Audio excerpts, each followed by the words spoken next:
Listening 18. Listen and read. Hello again. I'm Caitlin. This is a project about shopping in my town. This is my favourite clothes shop.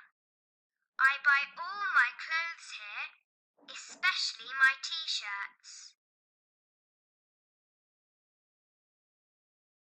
This is Grandpa in the bookshop. He loves this shop.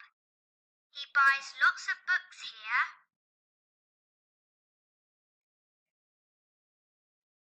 This is my little brother Timmy in his favourite shop, the toy shop. My sister Tara loves teen magazines. She buys them at the newsagents near our house.